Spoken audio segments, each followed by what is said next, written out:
I don't think that anyone can argue seriously against the following observation. There has been a lot of content being now published and comments and posts which are fully AI generated. They're just copy pasting whatever comes out of ChatGPT or whatever, without ever thinking of like how that looks like. So it's a good signal to delete even not just to block them, but if somebody is commenting under your post and you see that it's clearly AI generated without any added value, my preference would be to delete content as well for other people to not receive this in their feed. If I can control this at least a little bit for my viewers, for my subscribers, I want to do as much as possible as I can do. This is just all noise. Aleksandr, I find it very bold when you say you not only block people, but even remove the comments from your posts. Absolutely. But it's...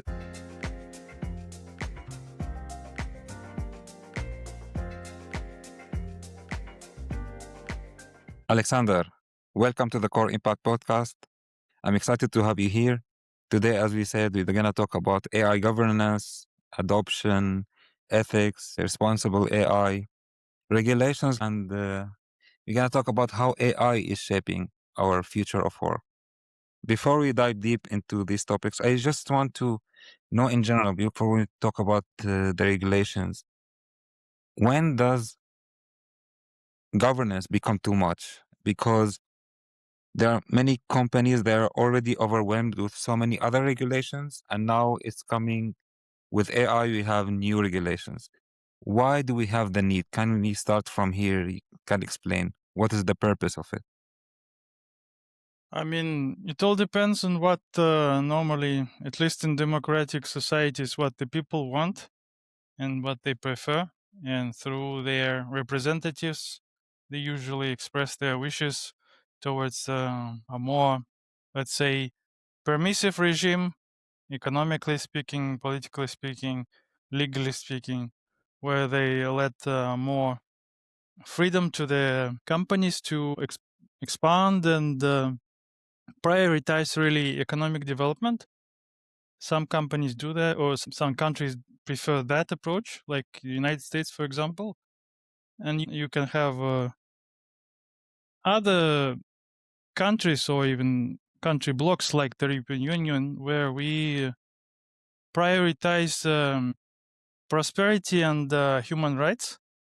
We do not necessarily value per se economic expansion and things like that. So we have pretty like much settled on the common understanding that like what our priorities are in Europe, plus or minus, right? So more or less, and it's obviously very different from what the American people have settled on. And there are no incorrect choices here. Just it's very nice that on this earth we have such a variety of choices which people are making towards like whether prioritizing, for example, welfare and fairness and justice, which requires legislation and imposing requirements on economic operators more than if you were to follow strictly the focus on economic prosperity and expansion, in which case you would necessarily downplay the importance of human rights. You will give less protections to people, but you will at the same time help your private sector grow and compete on the global stage. So there are no wrong choices.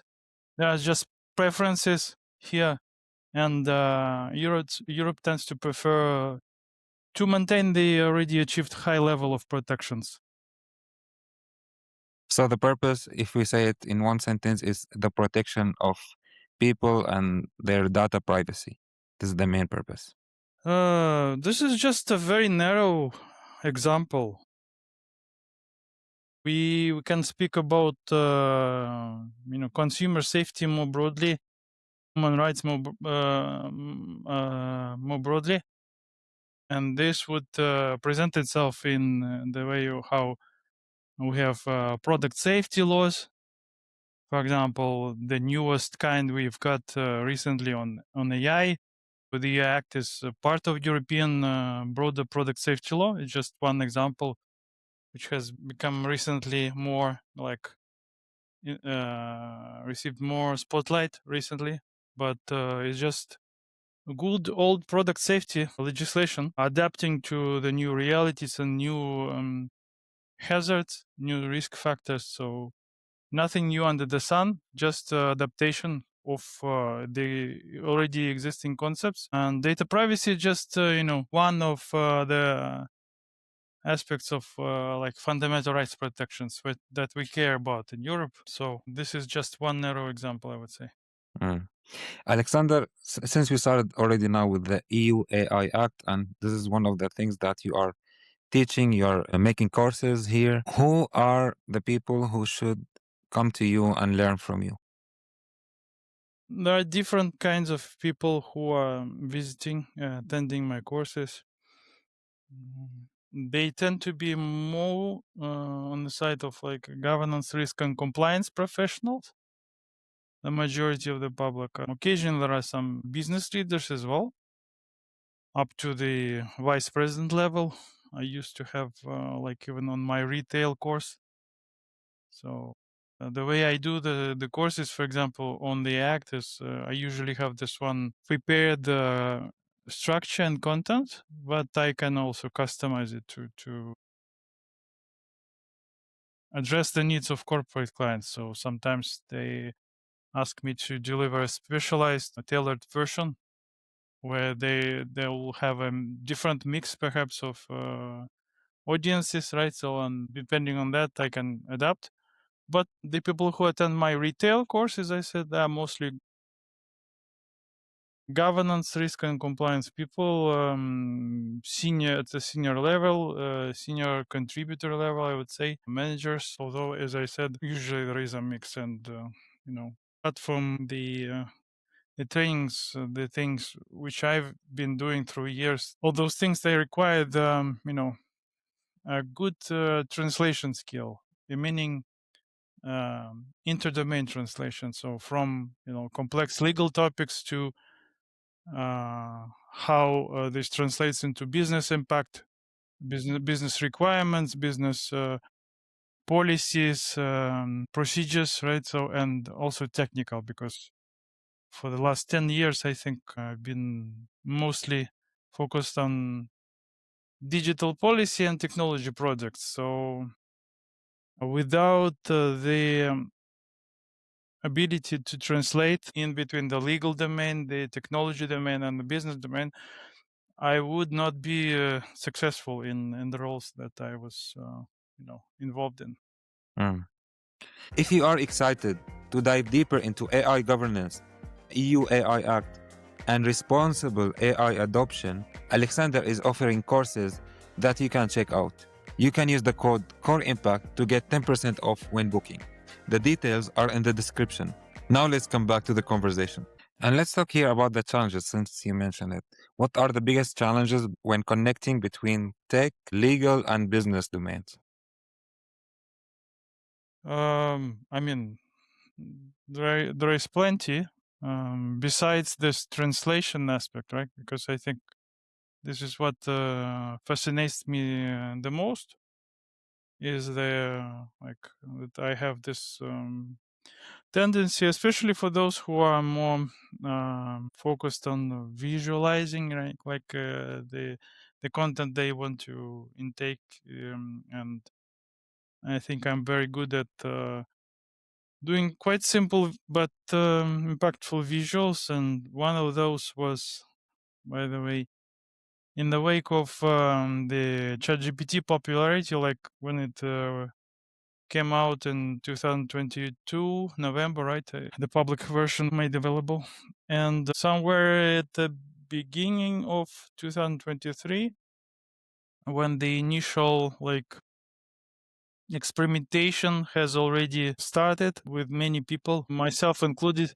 we tried to understand like what was the utility of those tools and what are the limitations and the appropriate ways of using them. So I made this very succinct graphic, and it suddenly received a lot of attention and a lot of understanding and uptake, and across different channels actually.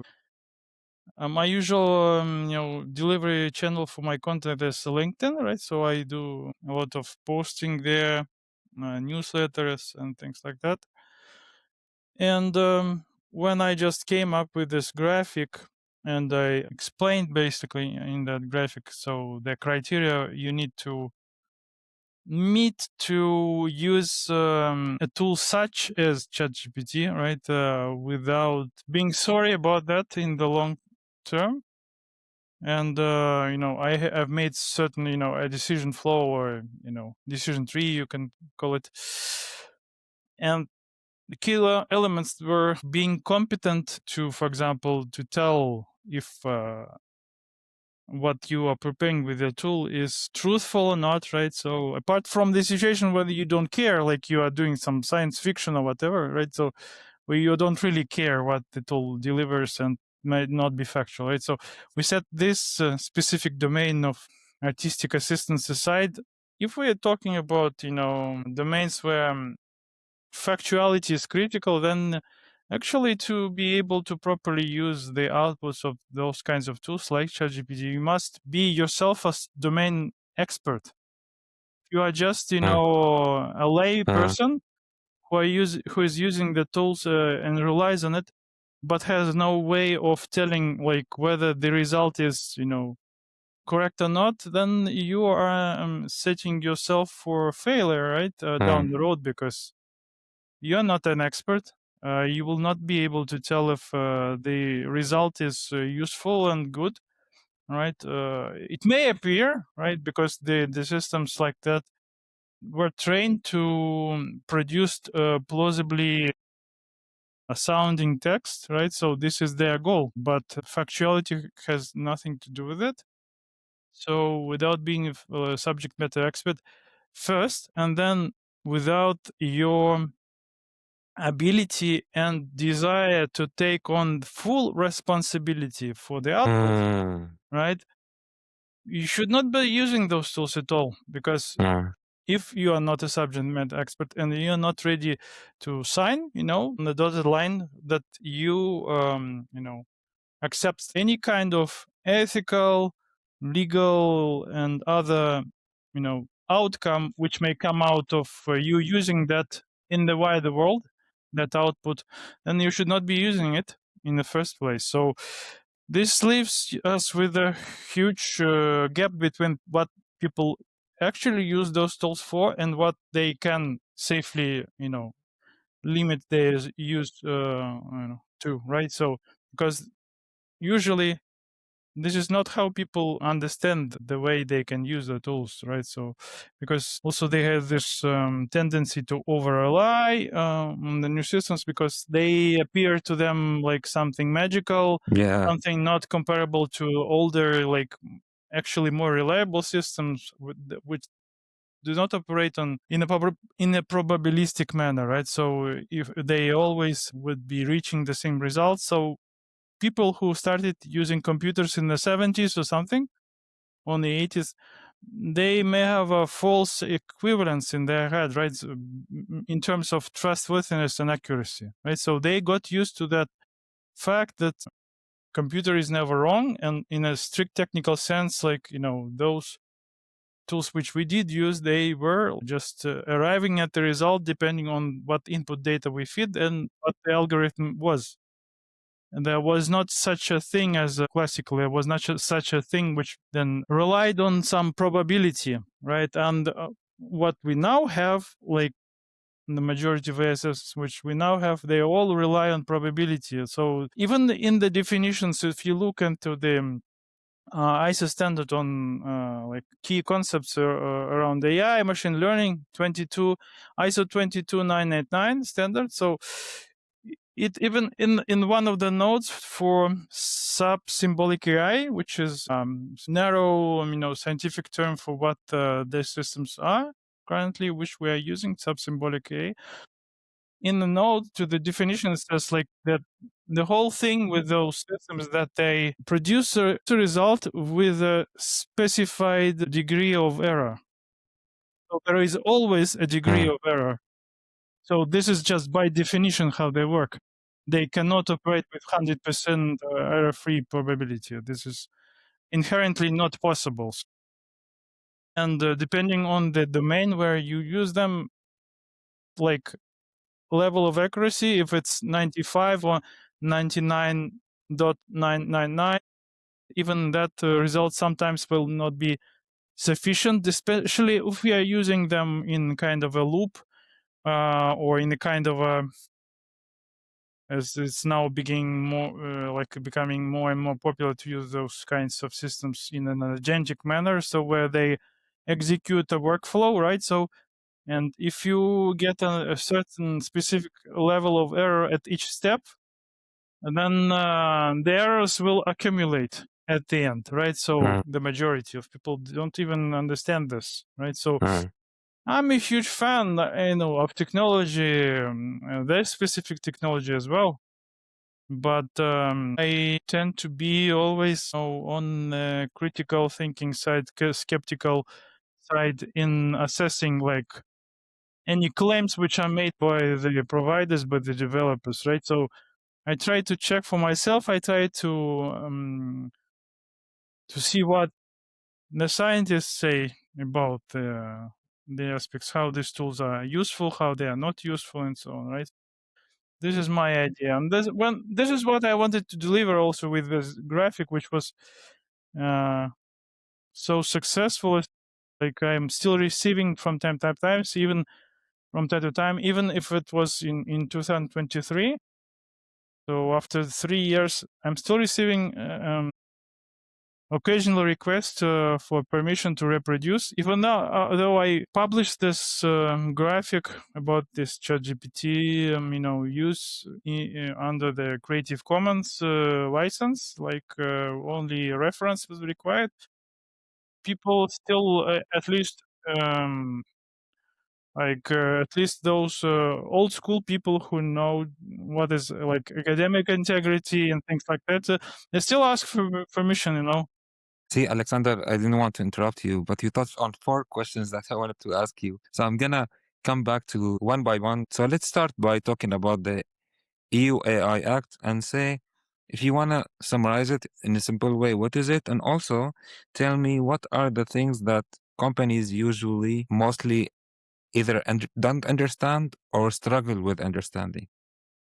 So speaking of the act, the most important thing which most readers do not understand is the fact which I am raising again and again. It's a product safety law, right? So people see it some kind of a new regulation which was not based on anything in existence before, something out of like the ordinary. Very few people actually do understand that grounding, that the act is actually is a part of the broader EU product safety legislation.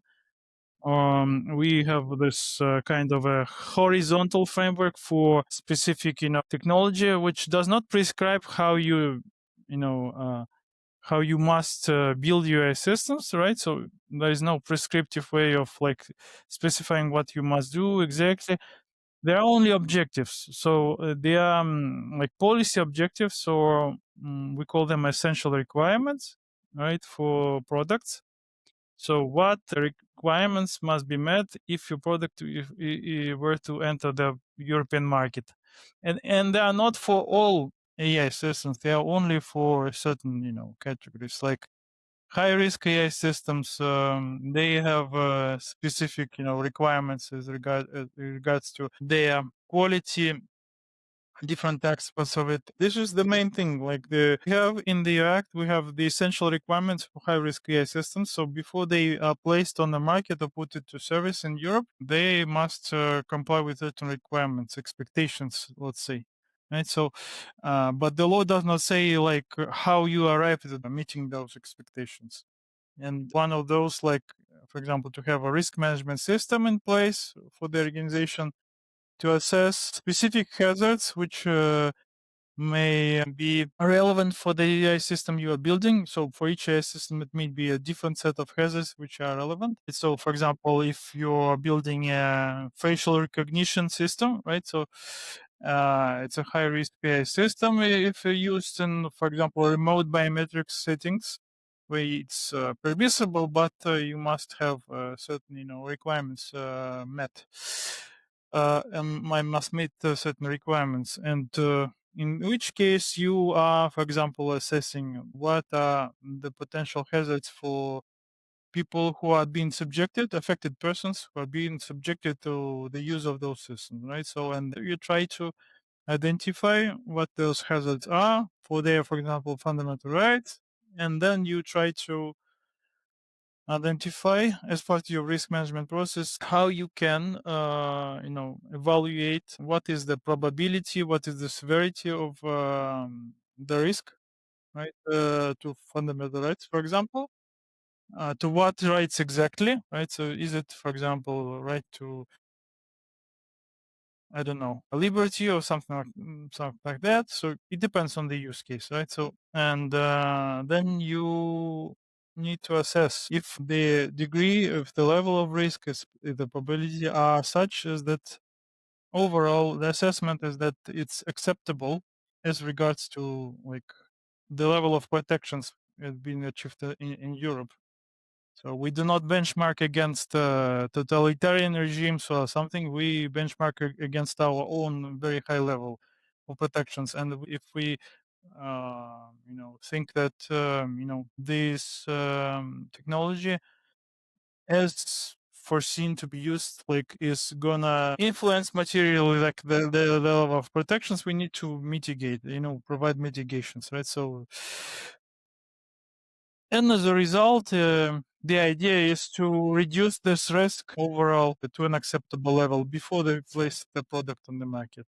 And there are different other requirements, for example, to data quality for those systems, technical documentation, human oversight, cybersecurity, overall accuracy, resilience, robustness, things like that for high risk. And these are expected to be assessed by the provider and sometimes by independent body, right? So conformity assessment body needs to be involved. Oftentimes, if we are talking about a product which has been already regulated, like a medical device, which now includes an AI component, and they, for example, will already be subject to third-party conformity assessment. But the AI component will also have to be then included in that assessment. For example, if you have this remote biometric system, right? So they will have to also usually be subject to this independent assessment, third party assessment. But many other systems are just like the regime is, for them is quite permissive in that just the provider itself must assess, based on the criteria, right, which law provides. Are they the systems that are being placed on the market? Are they meeting the requirements or not? Right. So it will be an internal assessment, which needs to be, of course, documented. And if there will be any investigations, for example, by a market surveillance authority, then yes, the provider may need to provide those documents for review. But for the majority, even high risk systems, there is no market barrier, right? So you just have to comply with the requirements, but there is no so-called licensing, or however, like some US techno bros call it, like that we in Europe impose like so-called licensing regime on like on AI. This is absolute nonsense. There is no licensing of that kind, right? So some systems even have even a lesser set of requirements as, for example, the ones we use for generating manipulated AI content, right? They are only subject to a small set of transparency requirements. And some systems will be subject to an overlap between those transparency requirements and high risk requirements, like emotion recognition systems. They are both, be subject to those high risk requirements and transparency requirements. But again, it's not like 100% of the market, just certain portion. I know what is the exact percentage of AI market, but it's just a certain portion of the AI market which is subject to those requirements. Many other, uses of AI are just not considered to pose a significant threat, so they are just admitted on the market without any problems. Mm. Do you think the development will lead to something similar to how we have financial audit? They already exist. Okay. Auditing industry is developing and growing. There are requirements to involve third-party conformity assessment body for products which are already regulated, like medical devices, toys, and things like that, right? So if you use an AI system as a safety component for such a product, right? So, or perhaps you have like the whole AI as a product, right?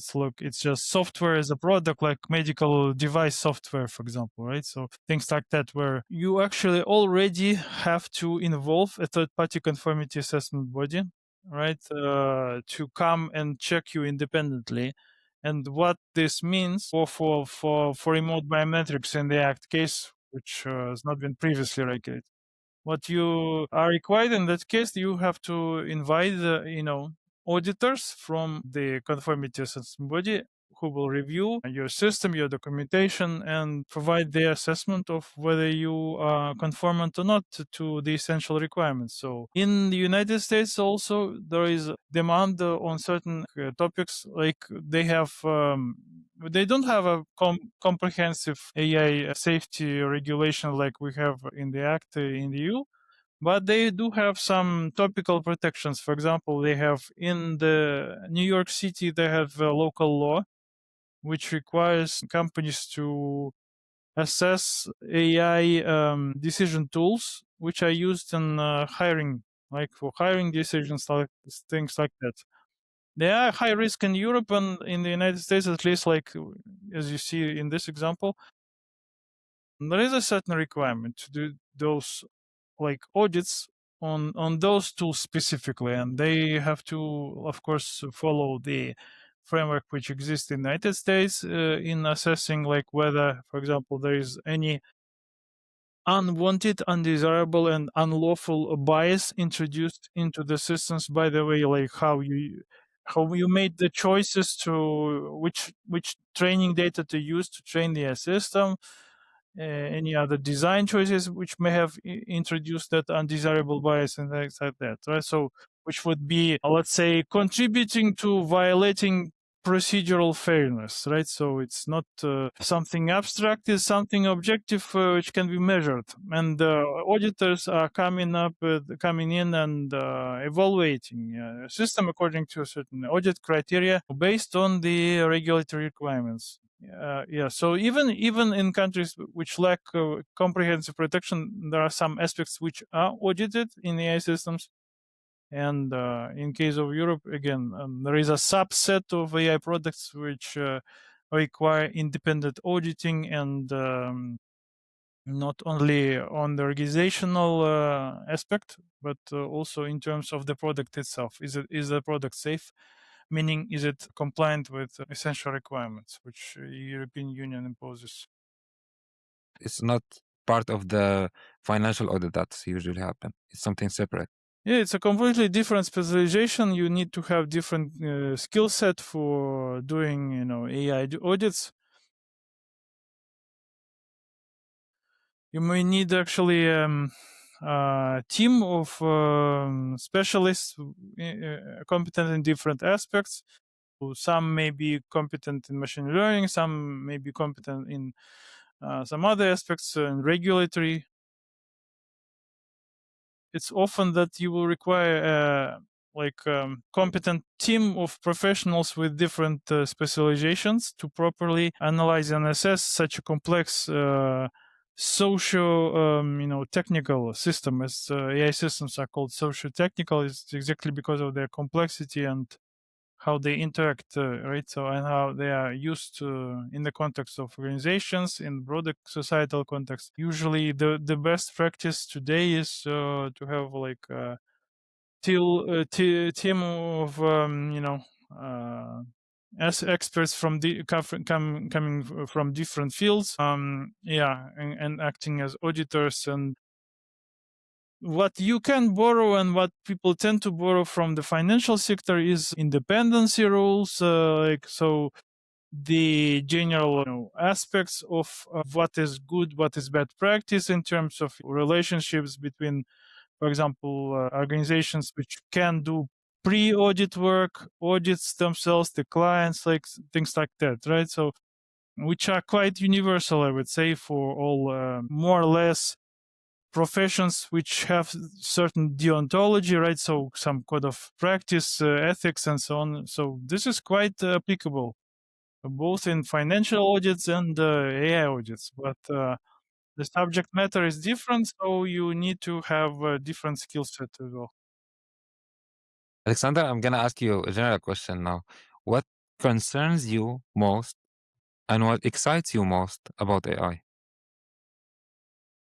Well, I'm excited about the possibility to, use this tool to improve my work results, for example, right? So even just manage some aspects which I have sometimes difficulty managing. For example, right? So if we are talking specifically chatbots, you know, we I think all have this tendency to be sometimes overwhelmed, right? So emotionally, and you may be like not very let's say pleasant when you express yourself in that state. You may not be like using the best language and things like that. So the way you can use, right, so for example a tool like Claude or ChatGPT, you could even moderate your language, right? So before you respond to a person like with an angry email,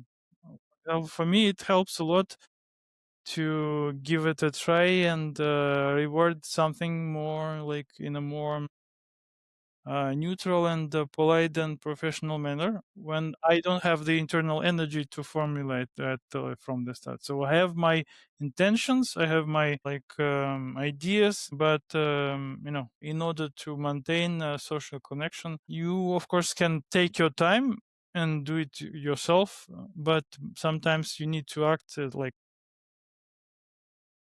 respond in some way, and sometimes it may even help you, right? So that to avoid the unnecessary conflict. This is just one example, and some quite mundane tasks which you can do with it, right? But again, for example, what I would not do is trying to write a first draft of any serious work or post on my social media. This I would not delegate Mhm.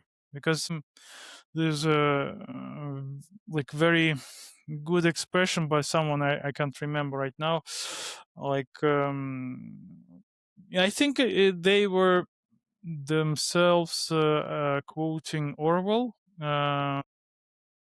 if I'm not mistaken, about writing as thinking. So the idea is that you can do your writing and do your thinking for yourself, or you can let your thinking done for you if you delegate the writing, right? So not the precise quote, but here's the idea.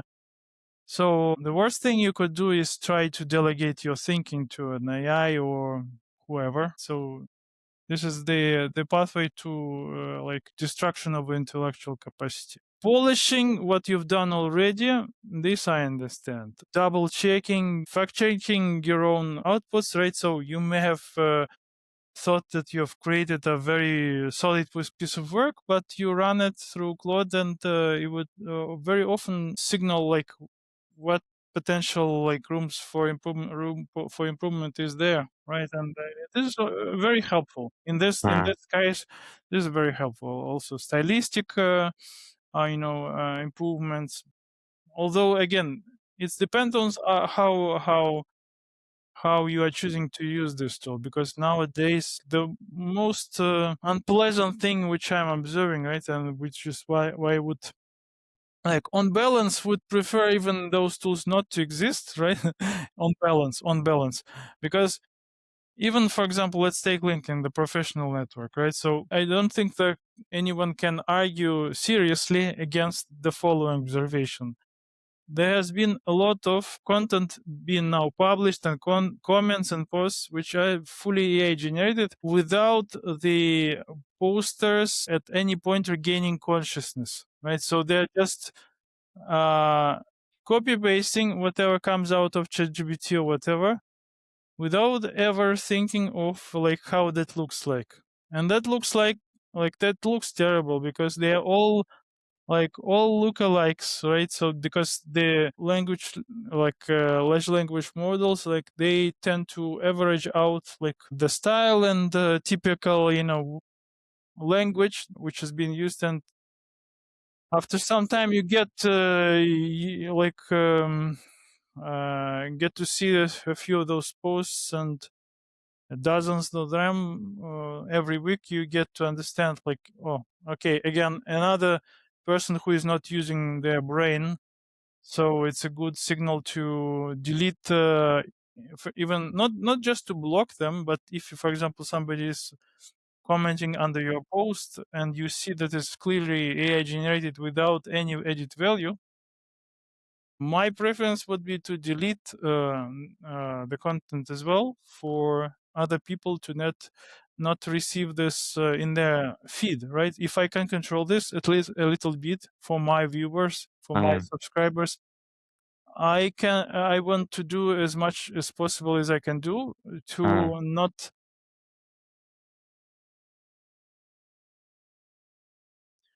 distract from the signal, right? So because what these bots or people are generating, this is just all noise. There is no single signal there, and I don't want, in a professional network like that, I don't want there to be noise.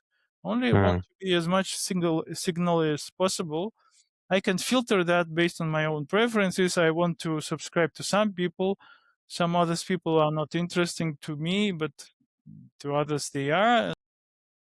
What I think everybody would benefit from is from, like, again, in this hypothetical scenario where the society at large would not have access to those tools, I would prefer actually that they would not have access. People who are, people who have something to say, they already can say it. They don't need AI for that, right? So this would be like my takeaway. Right? So of course, I just need to qualify that with observation, because we tend to like use this AI tag broadly for all kinds of technology, and becomes meaningless because AI is just a field of direction of scientific research actually. So you have all kinds of systems there, and you can, for example, computer vision, which is also sometimes packed into one rubric under like AI, right? So you have computer vision, you have machine learning, you have generative transformers, large language models, like selection of different technologies, different applications, and all of that is just wholesale called AI, and it detracts from the nuances, right? So, right, we have certain uses for those tools. We have certain benefits and risks, but they are different. They are not the one set for all those kinds of different technologies and use cases, which are broadly coming under the AI, rubric.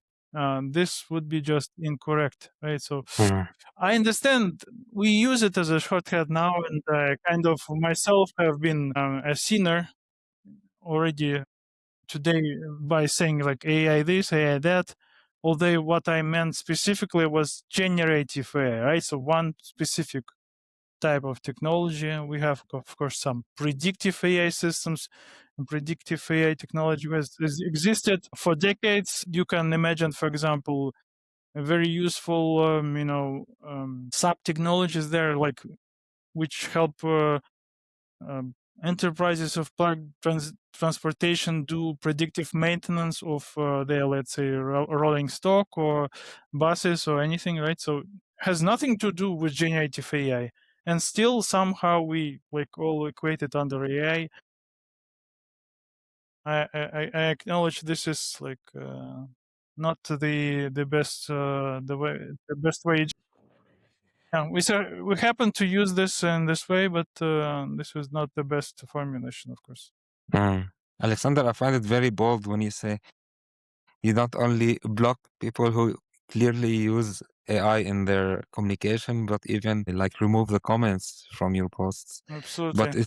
But I think it's kind of the way you see the responsibility, as I understood from you.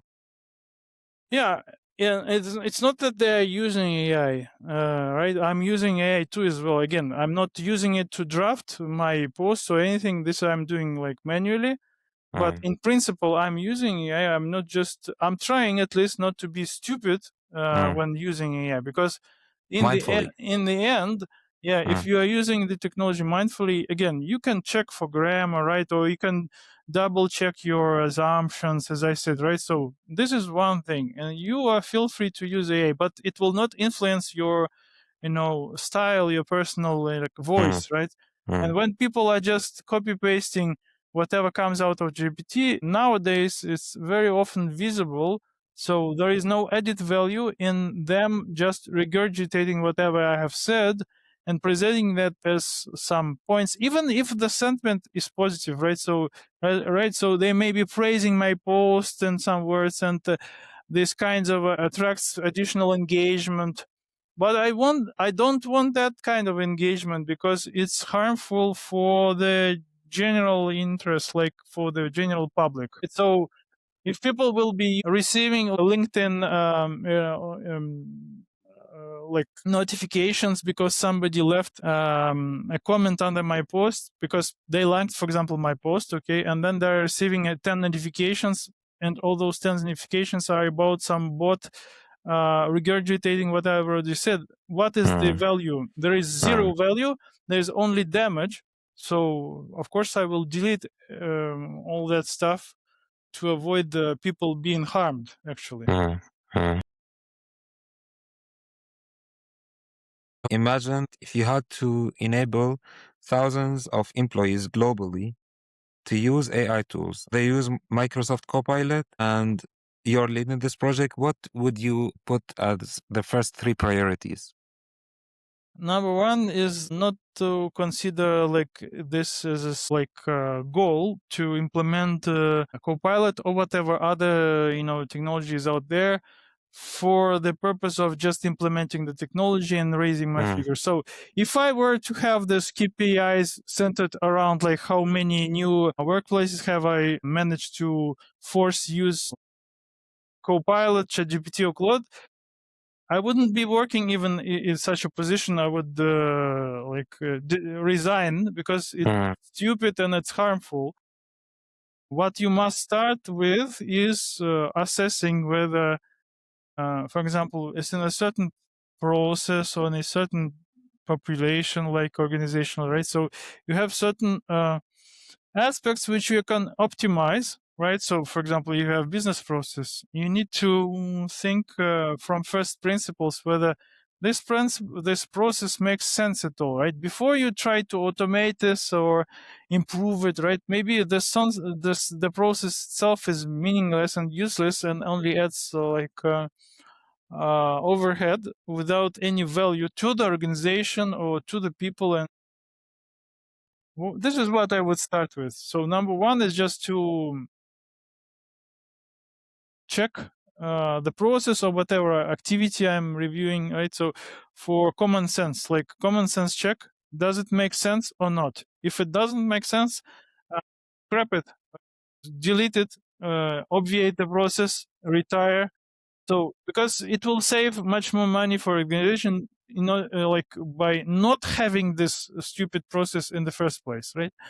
If the process makes sense or some like metric, whatever, it makes sense, then yes, then you can assess what kinds of technological help can be of use there.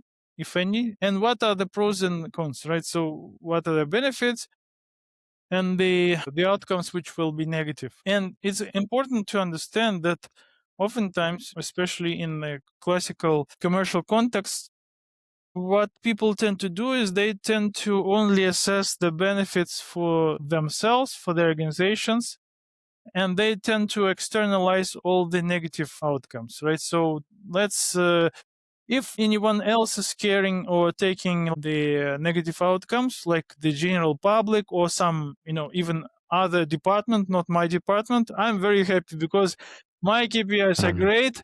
If my colleagues in the other part of the organization are starving, I don't care because I'm such a amazing manager of the year. This is I find very disturbing when people do that. But even if they are not as let's say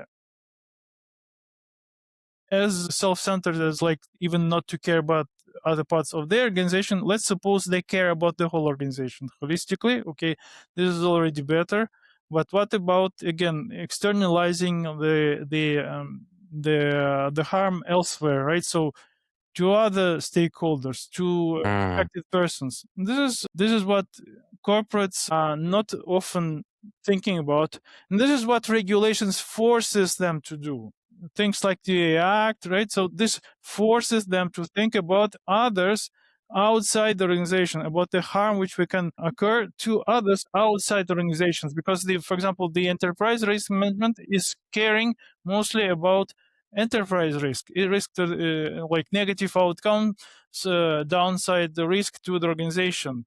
But enterprise risk management does not care about downside risk to, let's say, the economy or society or any specific subset of affected persons, which may be vulnerable to the technology or whatever, right? And this is what regulation requires. And this is where the utility of regulation comes, forcing organizations to think about others, not themselves only. So this is what I think is very important. So the most important thing is to have a clear intention and purpose of using whatever tool is used, and also to think holistically. Like in summary, this is the most important thing that you would focus on. Yeah, holistically thinking about the organization, the benefits to the organization, but also to other stakeholders, including society at large. If you had to design also an AI governance framework for a mid-sized company, what would be your core building blocks? Well, for the organization which wants to succeed with AI, either it's like development or deployment, so like just using some third-party AI. What I'm usually actually recommending to my clients, at least, is start with the AI management system, which is following the requirements of actually the international standards. So in which case, I'm talking about ISO 42001 AI management systems. Management system standards. So many organizations already have similar management systems in place, like quality management 9001 or information security management, so 27001.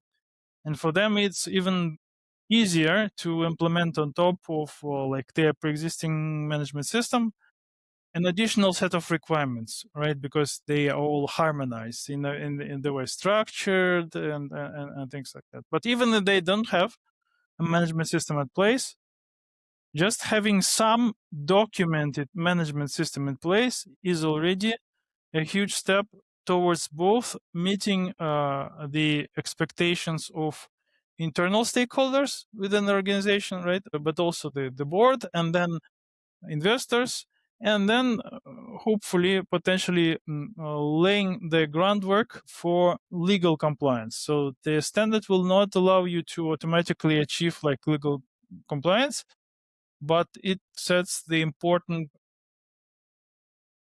groundwork for doing that, right? So because if you don't have a proper documented management system in the organization, you are nowhere near to any regulatory compliance whatsoever, right? So be it the EU Act or some like US states requirements or whatever, right? So, and this is quite universal. Right? Like many organizations are now taking this up as part of their like organizational expectations, what they need to achieve. Some companies even require this as a kind of a procurement requirements, right? So for our vendors to be either certified or otherwise having confirmed that they implemented these standards. And I think it's a very good standard. Again, for a typical organization to implement, it may take some months to implement, but it's I think worth it. And at least from my experience, this is what I recommend to clients to be to provide full disclosure. I'm a certified implementer in that standards. It's no surprise that I'm recommending it, but it's all based on my experience, right? Throughout those years, what the challenges are in organizations and what is the utility of the standard. I've become of the opinion that it's quite a useful framework.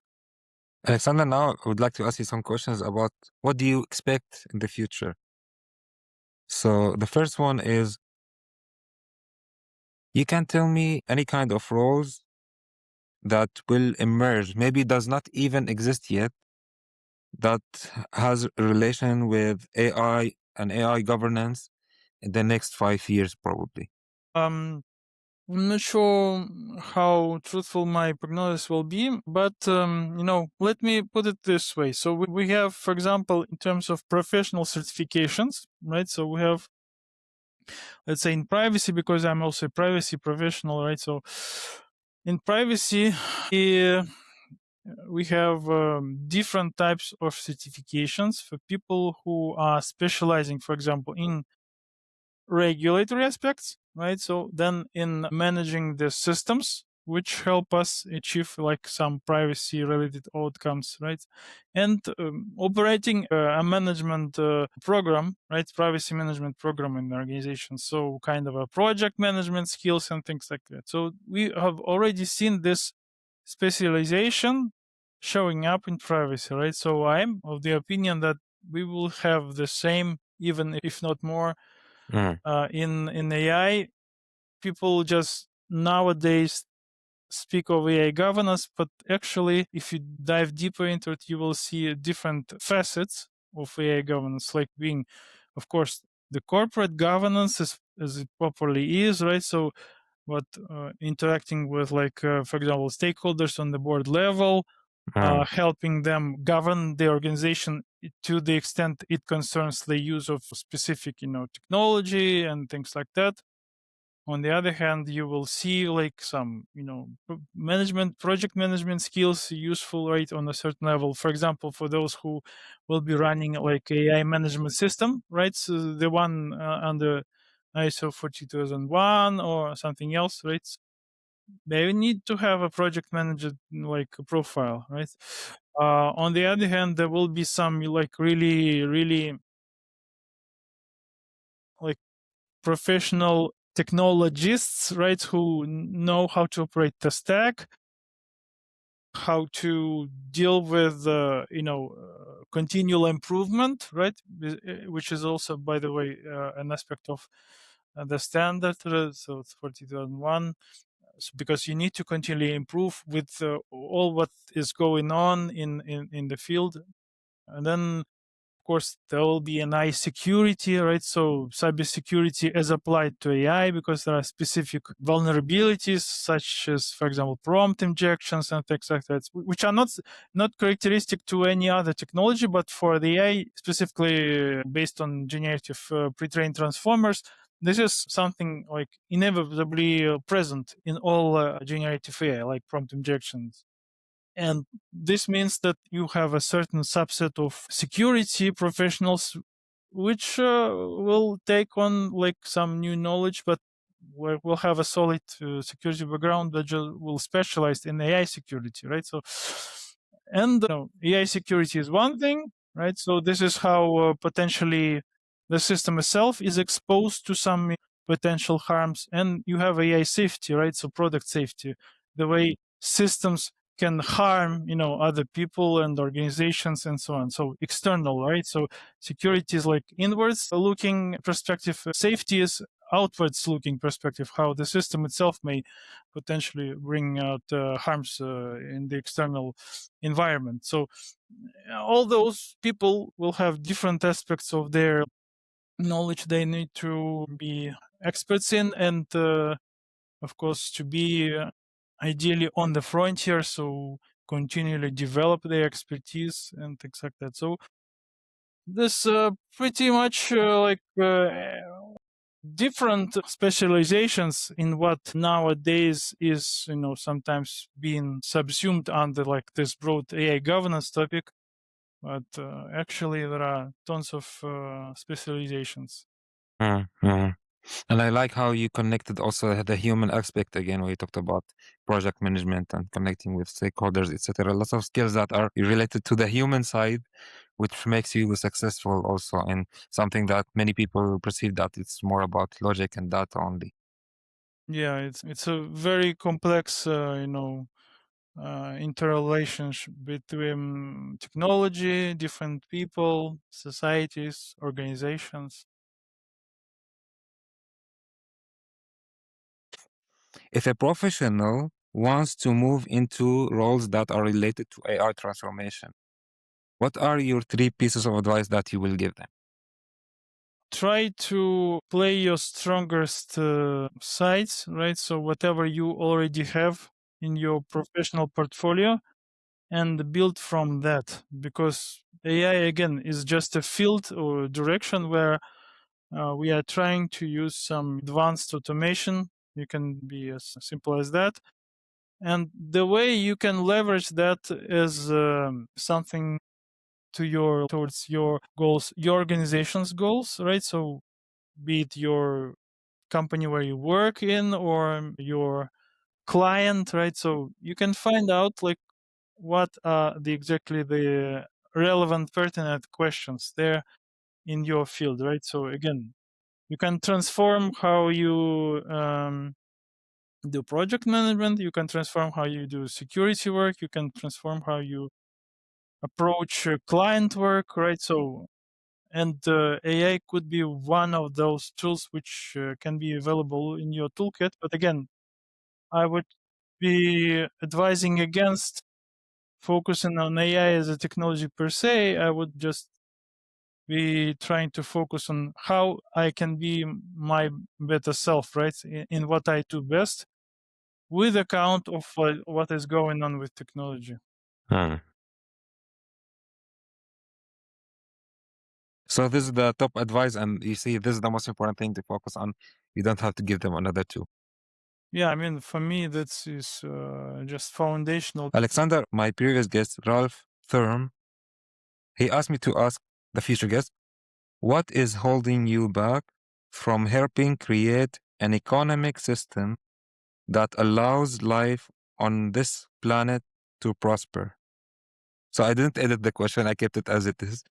Yeah, I think it's difficult to take on like full responsibility, accountability for this kind of task. Not in my position, but I think realistically, we can all think about what we are not yet doing, but we could do theoretically, right? So in our lives, what depends on our discernment or what is within our personal control, what we can do to make life better for everyone, less miserable at least. And this is just one example. Maybe it's very trivial. Again, the thing with which I'm doing with trying not to expose people to the harm they would otherwise be exposed by, for example, warning them about not only the benefits but about the risks of using the technology or abusing it, misusing it. I think I'm doing my own part as best as I can, and with all those publications, graphics, and everything I'm releasing to the public domain, I'm doing whatever I can. And Alexander, what would you like to ask a future guest? What questions do you think business leaders should be asking?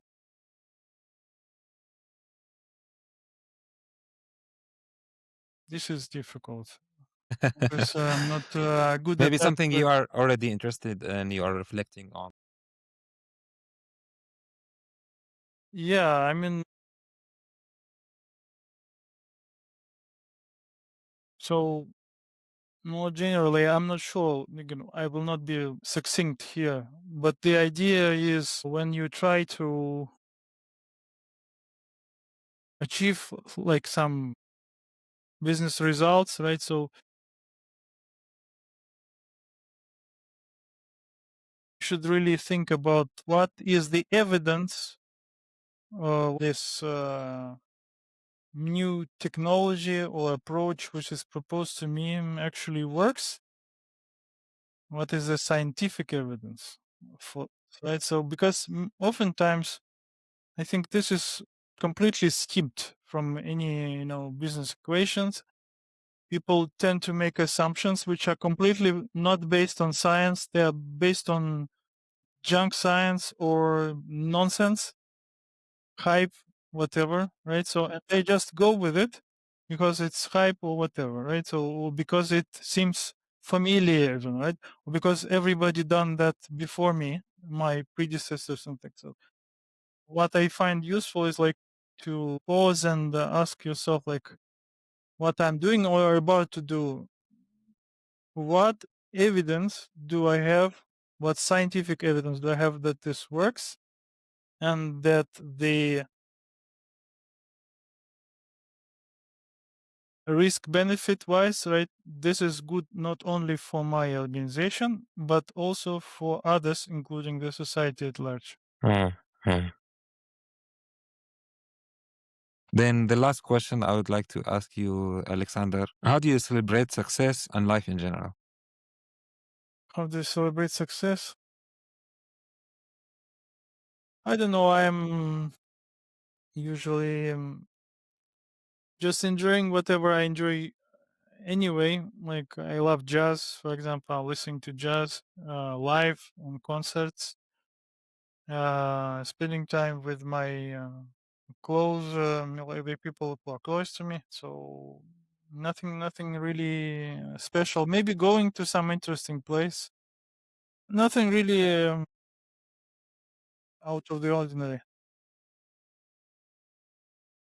Thank you very much, Alexander. I really enjoyed the conversation with you. It broadened my perspective, and there were some bold statements that you said that also makes me also rethink about many things. Also, for example, when you said about uh, how to be responsible in different examples when you talk about AI. So thank you very much. I wish you all the best, and yeah, let's stay in touch. Thank you, Omar. Thank you for inviting me. Congratulations for listening until the end.